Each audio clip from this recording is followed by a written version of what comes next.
हरितालिका व्रताचे महत्त्व. भाद्रपद महिन्याच्या शुक्ल पक्षातील तृतीया तिथीला हरितालिका तीज किंवा हरितालिका व्रत साजरे केले जाते.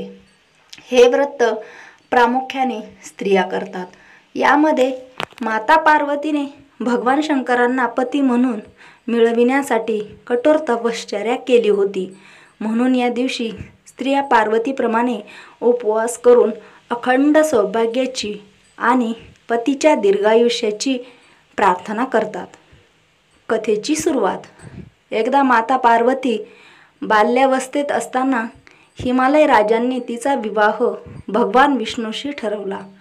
हे ऐकताच माता पार्वती अत्यंत दुःखी झाल्या, कारण त्यांच्या मनात भगवान शंकराप्रती गाढ प्रेम आणि भक्ती होती. त्या मनाशी म्हणाल्या, माझा खरा पती फक्त शंकरच आहेत. विष्णूशी विवाह करण्याऐवजी मी जन्मभर अविवाहित राहीन. सखींचा सल्ला आणि पलायन. विवाहाचा दिवस जवळ आला तेव्हा पार्वतीजींनी आपल्या सखीसमोर आपले मन मोकळे केले. सखींनी त्यांना धीर दिला आणि विवाह टाळण्यासाठी एक उपाय सुचवला.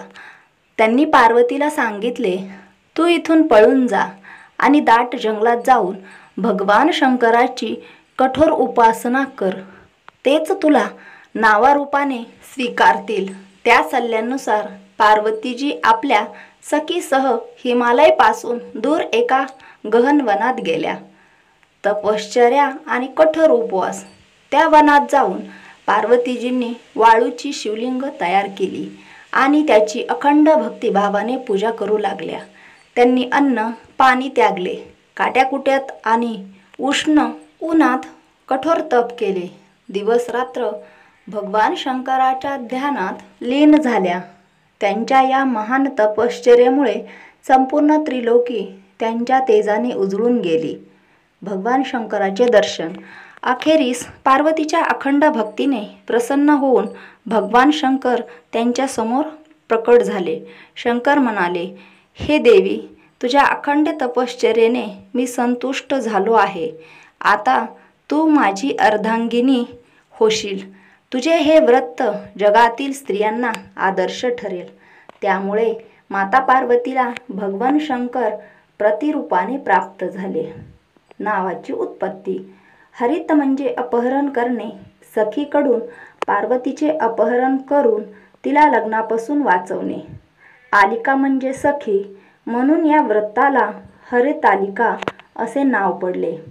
व्रताचे महत्त्व आणि फल.